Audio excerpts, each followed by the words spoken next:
Hello मेरे प्यारे बच्चों। कैसे हैं आप लोग? अच्छे होंगे सभी।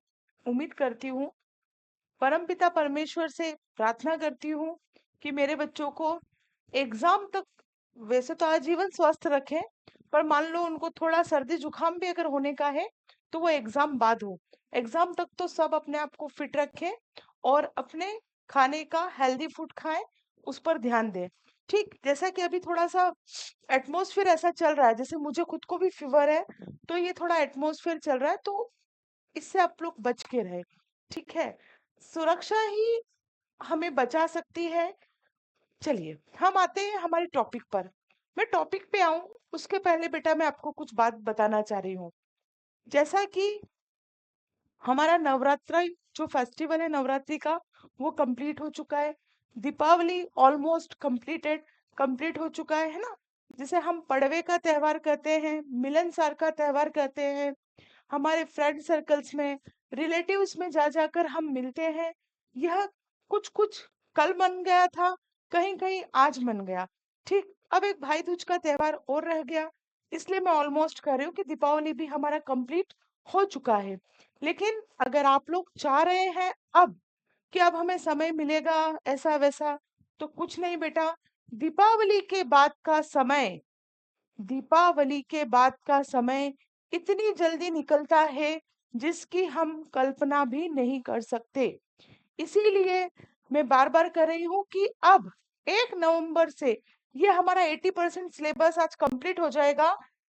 एप्लीकेशन वाले बच्चों के लिए बता रही हूँ, 1 नवंबर से बिल्कुल लमसम सीरीज चलेगी। एप्लीकेशन वाले बच्चों को नोट्स प्रोवाइड किए जाएंगे। एप्लीकेशन वाले बच्चों को टेस्ट देना है। टेस्ट का रिवीजन फिर मैं करवाऊंगी और फिर आपको अपने से चेक करना है। ठीक, इसी के साथ ओएमआर शीट का आपको यूज करना है। चाहे तो बहुत अच्छा रहेगा। देखो, चाहने से कुछ नहीं। अगर हम चाह रहे हैं कि मिस्टेक ना हो, गलतियां ना हो, करेक्शन हो, तो उसके लिए सुधार हो हमारे अंदर, उसके लिए जरूरी है कि हम एग्जाम पैटर्न को फॉलो करें और एग्जाम पैटर्न के अकॉर्डिंगली ही टेस्ट दें। ठीक, कि हमें कोई डिस्टरबेंस ना हो और हम उसी पैटर्न पे चले। मैथ्स का लेसन नंबर 12, लेसन नंबर जो 12 है, ये इम्पोर्टेंट चैप्टर है। मैंने आपको बताया था। अभी जो पीछे पीछे के चैप्टर आप लोगों के आए हैं, ये बहुत ही इम्पोर्टेंट है। आज हम पढ़ने वाले हैं लेसन 12। लेसन 12 के अंदर लाभ हानि और बट्टा, profit and loss and discount, इस चीज को आज हम पढ़ेंगे। यह पढ़े, समझे, जाने, उसके लिए हमें इसके फॉर्मूलेज लर्न होना चाहिए। और फॉर्मूले आप यकीन माने अगर 2 से 4 बार पढ़ लेंगे तो आपको दिक्कत नहीं होगी। आप इजी वे में एक अच्छे तरीके से सवाल को डील कर पाएंगे। थ्योरी पोर्शन आज मैं इसका कंप्लीट करवा रही हूँ। 1-2 सवाल भी मैं आपको कराऊंगी, बाकी फिर इसके सवाल हम रिवीजन में लेंगे, ताकि आपका भी नुकसान ना हो और हमारा भी ना हो। ठीक है ना। तो आज हम इसको समझ लेते हैं, ये है क्या, इसके कुछ क्वेश्चन, इसके और कुछ क्वेश्चंस मैं आप लोगों को करवाऊंगी। उसके बाद हम सारे रिवीजन में ऑलमोस्ट पूरी मैथ्स के जो है क्वेश्चंस लेंगे। निश्चिंत रहो, क्वेश्चन वहीं से उसी पैटर्न पे आपसे पूछे जाएंगे। ठीक है, ओके, चलिए तो शुरुआत करते हैं। मैंने आप लोगों को बताया था कि हम किसी चीज को पढ़ें, किसी को जाने, उसके पहले हम यह जाने कि उसकी हिस्ट्री क्या रही है।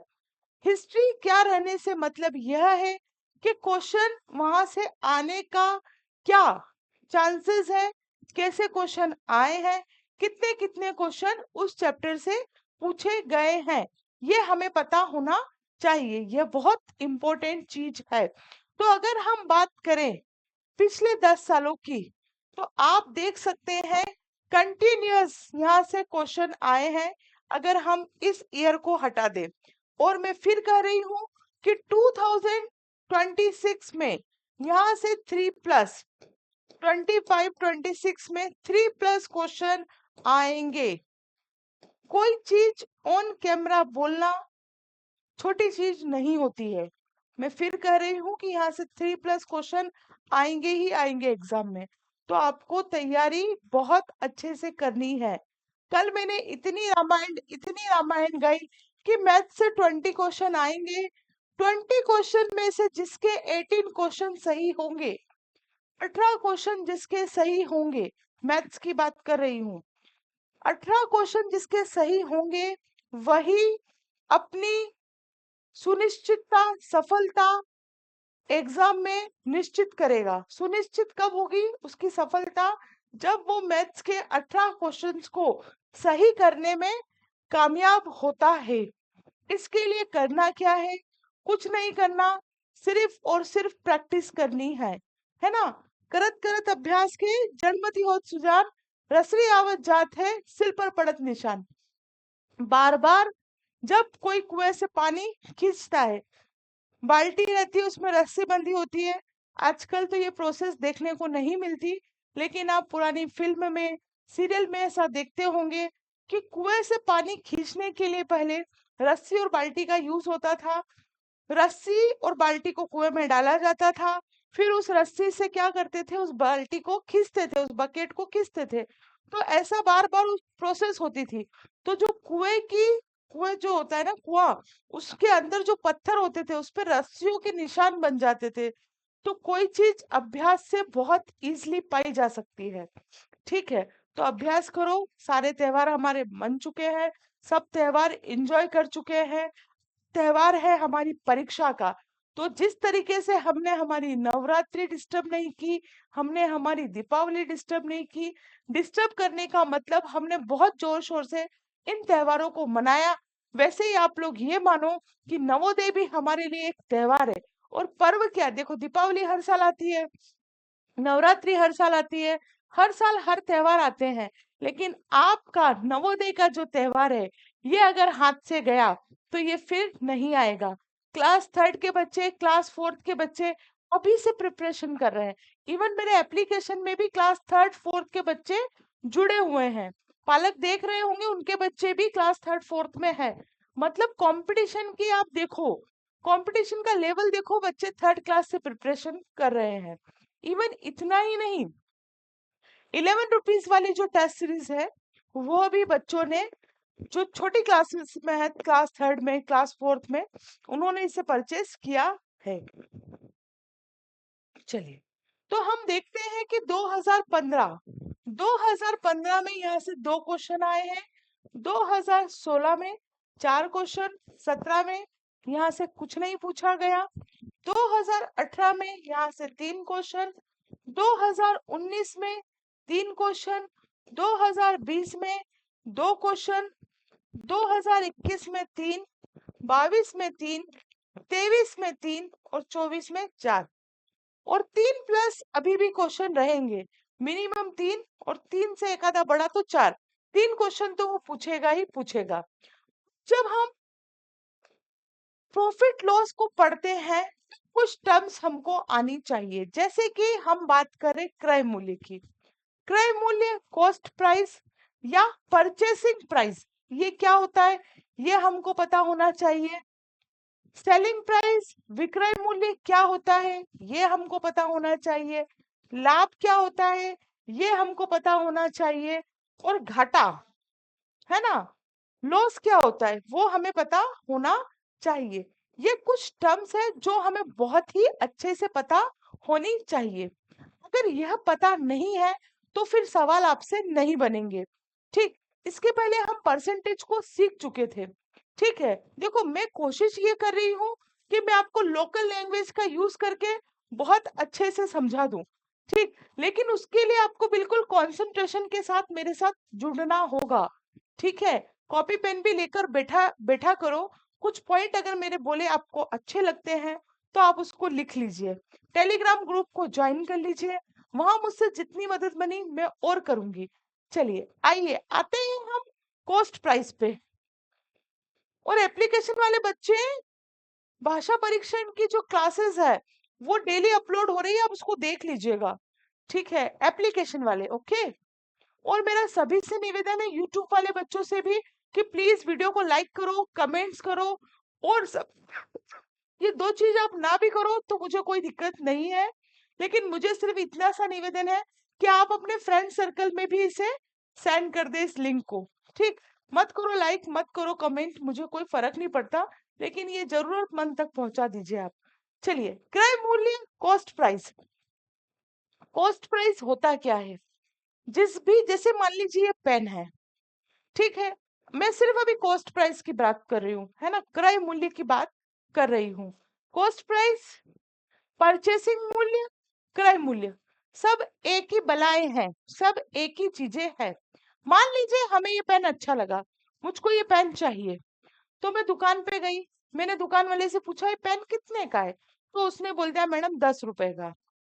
तो 10 रुपए का मतलब 10 रुपए इसकी क्या हो गई? कॉस्ट प्राइस हो गई, इसकी परचेसिंग प्राइस, इसकी क्रय मूल्य, कुल मिलाकर वह प्राइस जिस पर हम किसी वस्तु को खरीदते हैं। ठीक, आप किसी शॉप पर गए, ठीक है, जैसे अभी दीपावली थी, आप गए, आपको चॉकलेट अच्छी लगी, पापा पापा चॉकलेट दिलाओ, पापा ने चॉकलेट खरीदी, पापा ने दुकानदार से पूछा ये चॉकलेट कितने की है, तो उनने बोल दिया 100 रुपी की।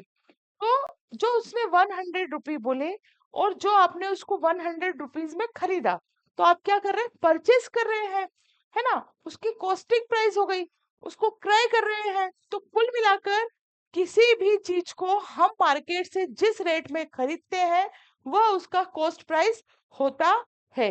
आशा करती हूँ कि कॉस्ट प्राइस आपको समझ में आ गया होगा। चलिए, अब हम इसकी डेफिनेशन पढ़ लेते हैं। वह मूल्य या वह कीमत है जिस पर कोई वस्तु क्या होती है? खरीदी जाती है। Cost price is the price at which N items is purchased. Okay, जो मैंने समझाया वही मैंने लिखा है, आपको समझ में आ गया होगा। देखो, मैं भूल जाऊंगी उसके पहले मैं बता दूं, जो एप्लीकेशन वाले बच्चे हैं, थोड़ा सा मुझे व्हाट्सएप पे मैसेज कर देना कि नोट्स आपको कौन से चैप्टर से नहीं मिले, प्लीज थोड़ा सा मुझे आप डाल दीजिएगा, तो मैं देख लूंगी। चलिए आगे चलते हैं हम। अब विक्रय मूल्य, विक्रय मूल्य क्या होता है? आपने किसी वस्तु को खरीदा, मैंने 10 रुपए में ये पेन खरीदा, मैंने खरीदा तो मेरे लिए कॉस्ट प्राइस, लेकिन दुकानदार ने बेचा, बेचा तो 10 रुपए उसके लिए सेलिंग प्राइस हो गया। आ रही है बात समझ में? 10 रुपए उसके लिए क्या हो गया? सेलिंग प्राइस, क्योंकि वो तो बेच रहा है, हमने खरीदा, हमारे लिए कॉस्ट प्राइस, उसने बेचा, उसके लिए सेलिंग प्राइस या विक्रय मूल्य। आ रही बात समझ में? मतलब कि किसी वस्तु को जिस भी रेट में बेचा जाए, वह उसकी क्या होती है? सेलिंग प्राइस होती है, वह उसका विक्रय मूल्य होता है ना। तो हम इसको पढ़ लेते हैं, आपको और समझ में आ जाएगा। विक्रय मूल्य, सेलिंग प्राइस, वह मूल्य जिस पर कोई वस्तु क्या होती है? बेची जाती है, उस वस्तु का हम क्या कहते हैं? विक्रय मूल्य कहते हैं, सेलिंग प्राइस कहलाता है। Selling price, the price at which N items is sold is called the selling price. ठीक है, उस आइटम की, जिस आइटम को हम बेच रहे हैं, वो उसकी सेलिंग प्राइस है। ठीक, जो हम देखो, जो हम दैनिक दिनचर्या में यूज करते हैं ना, वही टर्म्स यहाँ पर आ रही है, कुछ अलग से नहीं आ रही। चलते हैं हम लाभ पर, प्रॉफिट पर। प्रॉफिट क्या है? मान लीजिए मैंने अभी आपको बताया ये पेन मैं कितने में खरीद के लाई? 10 रुपए में। मेरे लिए क्या हुआ? क्रय मूल्य। क्रय मूल्य मीन्स कॉस्ट प्राइस, है ना, या फिर हम बात करें परचेसिंग प्राइस। ठीक, कितनी हुई? 10 रुपए। मैं घर तक आई, मेरे पड़ोस में कोई बच्चा रोने लगा, हाँ आंटी के पास वो पेन है मुझे चाहिए, या मैडम के पास वो पेन है वो मुझे चाहिए। अब मेरे मन में जग गया लालच, मैंने बोला यार ये बच्चा तो रो रहा है, इसके पेरेंट्स इस पेन को जरूर दिलाएंगे। तो वो पेरेंट्स मुझसे पूछते हैं कि पेन कितने का है, तो मैंने बोल दिया ये तो 20 रुपए का है। क्या बोल दिया मैंने? देखो, मैंने खरीदा कितने में, ये चीज समझ लेना, तो जंग हासिल कर लोगे आप। मैंने खरीदा कितने में? 10 रुपए में। बेचा कितने में? 20 रुपए में। 10 में खरीदा, 20 में बेचा, मुझे क्या हुआ, यहाँ पर 10 रुपए का प्रॉफिट हुआ, हुआ कि नहीं हुआ? हुआ, सामने दिख रहा है, सामने दिख रहा है। इसका मतलब जब भी विक्रय मूल्य, मतलब कि सेलिंग प्राइस, अगर कॉस्ट प्राइस क्रय मूल्य से बड़ी है, ये ध्यान रखना है। क्रय मूल्य से क्या है, परचेसिंग प्राइस या कॉस्ट प्राइस से अगर विक्रय मूल्य बड़ा है तो हमेशा लाभ होगा। कैसे? मान लो मैं कोई चीज कम में खरीद रही हूँ और बेच ज्यादा में नहीं हूँ, तो मुझे प्रॉफिट होगा ना।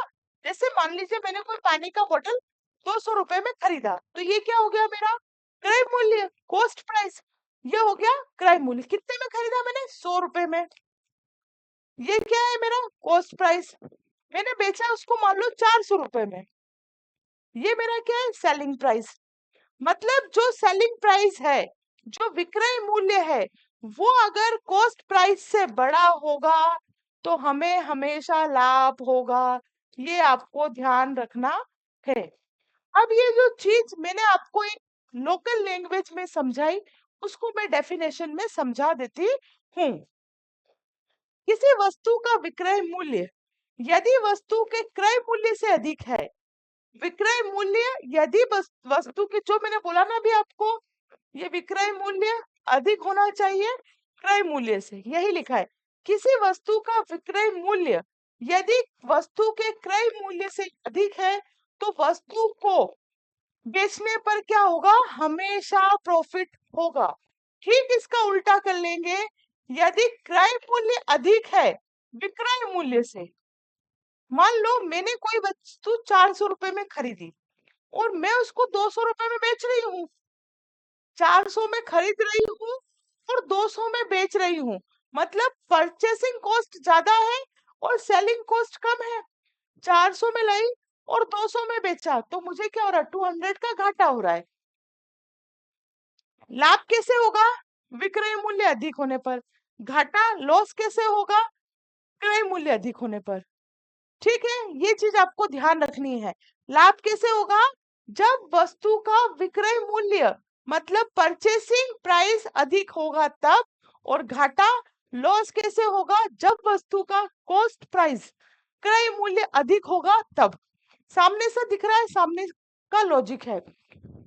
If the selling price of an article is more than the cost price of the commodity, then there will be a profit on selling the commodity. ठीक है, हिंदी में लिखा था वही मैंने इंग्लिश में लिख दिया।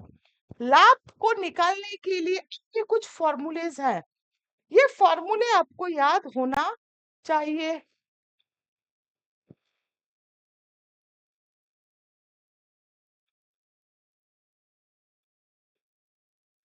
चलिए, अब हम बात करें किसकी, लाभ की। लाभ निकालने के लिए क्या करेंगे, लाभ निकालने के लिए, प्रॉफिट निकालने के लिए हम जो सेलिंग प्राइस है उसमें से कॉस्ट प्राइस को माइनस करेंगे। जो मैंने रामायण गई, जो मैंने समझाने की कोशिश की, वो यही लिखा है। विक्रय मूल्य अधिक होगा तभी तो क्रय मूल्य माइनस होगा। तो ये किसका फॉर्मूला है, ये लाभ का। अब हमें प्रतिशत, बोले प्रतिशत लाभ याद करो। परसेंटेज प्रॉफिट में अगर निकालना है या प्रॉफिट परसेंटेज या लाभ प्रतिशत आपको निकालना है तो आपको ये फॉर्मूला याद होना चाहिए। प्रॉफिट इनटू 100 अपॉन में कॉस्ट प्राइस, ये फॉर्मूला आपको याद होना चाहिए। प्रतिशत लाभ, प्रतिशत लाभ विक्रय मूल्य माइनस क्रय मूल्य, ये आपको फॉर्मूला लर्न होना चाहिए। परसेंटेज प्रॉफिट डबल रिपीट हो गया ये। चलिए, अभी मैं क्वेश्चन करवाऊंगी तो आपको और अच्छे से समझ में आ जाएगा। यदि कोई वस्तु, देखो अब यहाँ समझो, यदि कोई वस्तु R% मतलब ये कोई संख्या है, हमने R मान ली, R% लाभ पर बेची जाती है तो वस्तु का विक्रय मूल्य क्या हो जाएगा, ये फॉर्मूला है, क्रय मूल्य इंटू 100 प्लस R अपॉन में 100, cost price into 100 plus R upon में 100।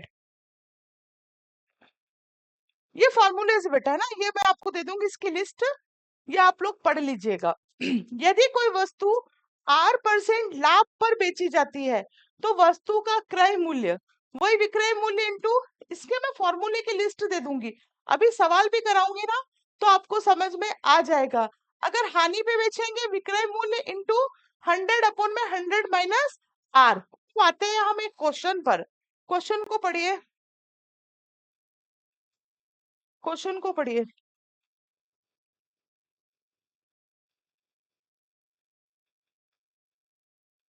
एक रेडियो 50 रुपए में खरीदा जाता है जबकि 550 रुपए में बेचा जाता है, लाभ या हानि कितनी धनराशि के बराबर है? मुझे बताइए, यहाँ विक्रय मूल्य बड़ा है या क्रय मूल्य? देखो फॉर्मूले तो आप जैसे सवाल करेंगे ना तो भी सीख जाएंगे, लेकिन मैं आपको लिस्ट दूंगी तो आप एक दो बार पढ़ लेना। अब मैंने क्या, इंग्लिश में पढ़ लेते हैं पहले अपन। A radio is bought for 500 rupees, wheel sold for rupees 550. Profit or loss is equal to how much money? मैंने आपको बताया जब भी विक्रय मूल्य सेलिंग प्राइस ज्यादा होगा तो प्रॉफिट होगा। चूंकि यहाँ पर हम देखें कि विक्रय मूल्य मतलब सेलिंग प्राइस कॉस्ट प्राइस से क्या है? कॉस्ट प्राइस मतलब जिसपे हम खरीद रहे हैं ना, खरीदने वाला क्रय मूल्य, क्रय मूल्य, ठीक है। अब यहाँ पे जो सेलिंग प्राइस है वो क्या है? अधिक है, मतलब हमें प्रॉफिट होगा। तो हम क्या करेंगे? Profit is equal to selling price minus में कॉस्ट प्राइस।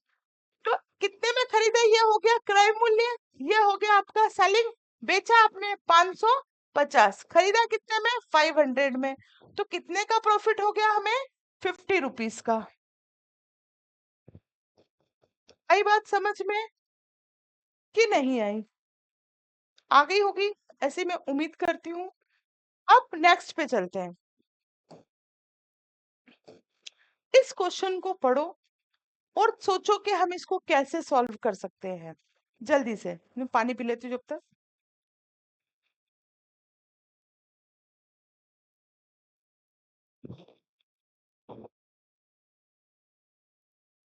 देखो 25 रुपए मूल्य वाला एक पेन 30 रुपए में बेचा जाता है। 25 रुपए मूल्य वाला एक पेन 30 रुपए में बेचा जाता है, लाभ या हानि का प्रतिशत क्या होगा? अ pen worth ₹25 is sold from 30 rupees. What will be the percentage of profit or loss? सामने दिख रहा है कि 25 रुपए में खरीदा जा रहा है, ये आपका क्रय मूल्य, ये आपका विक्रय मूल्य, ये आपका कॉस्ट प्राइस, ये आपका सेलिंग प्राइस। अब सेलिंग प्राइस क्या है? ज्यादा है, विक्रय मूल्य ज्यादा है, तो ऑब्वियसली क्या होगा? लाभ होगा। Selling price minus cost price. Selling price कितना है हमारा? 30 रुपीज। कॉस्ट प्राइस कितना है? 25। कितना हो रहा है? 5 रुपए का हमें प्रॉफिट हो रहा है। लेकिन ये क्या बोल रहा है? हमें यहाँ पर लाभ का प्रतिशत निकालना है। तो लाभ का प्रतिशत निकालने के लिए हम क्या करेंगे? सोचो कौन सा फॉर्मूला है? अभी मैंने आप लोगों को बताया लाभ का प्रतिशत निकालने के लिए कौन सा फॉर्मूला होगा, जल्दी से बताओ। अभी बताया मैंने, लाभ का फॉर्मूला निकालने के लिए लाभ बटे में क्रय मूल्य इंटू 100। करो फटाक से सॉल्व और बताओ क्या रहा आंसर, जल्दी से सॉल्व करो।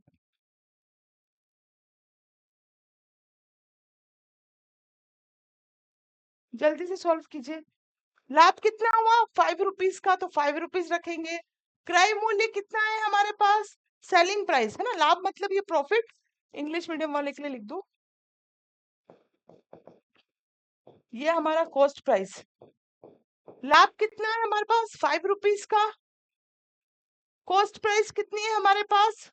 कॉस्ट प्राइस कितनी है? 25 इंटू 100। ये जद्दोजहद हम क्यों कर रहे हैं? क्योंकि हमें परसेंटेज ऑफ प्रॉफिट निकालना है। ठीक है, तो परसेंटेज ऑफ प्रॉफिट निकालने के लिए फॉर्मूला क्या होता है? लाभ बटे में क्रय मूल्य इंटू 100। तो लाभ हमको निकालना पड़ेगा। पहले हमने लाभ निकाल लिया 5 रुपए का, लाभ की जगह 5 रुपए रख रहे हैं, मतलब 5 रखा। उसके बाद क्रय मूल्य, कॉस्ट प्राइस कितना है? 25 इंटू 100। 25 वन जा 25, फोर जा 100, तो 5 फोर जा 20, तो कितना परसेंट हो गया? 20%। है ना? ये जो 5 रुपए आया ये पूरे लाभ का कितना है? 20%। तो आशा करती हूँ कि सवाल आपको समझ में आ रहे होंगे। आज प्रॉफिट लॉस के जो फॉर्मूलेज हैं मैं आपको दे दूंगी, आप अच्छे से पढ़ लीजिएगा। कल हम इसके आगे के सवाल सॉल्व करेंगे। तो नेक्स्ट क्लास में हम बहुत जल्द मिलेंगे। तब तक के लिए जय हिंद, जय Bharat. Thank you very much.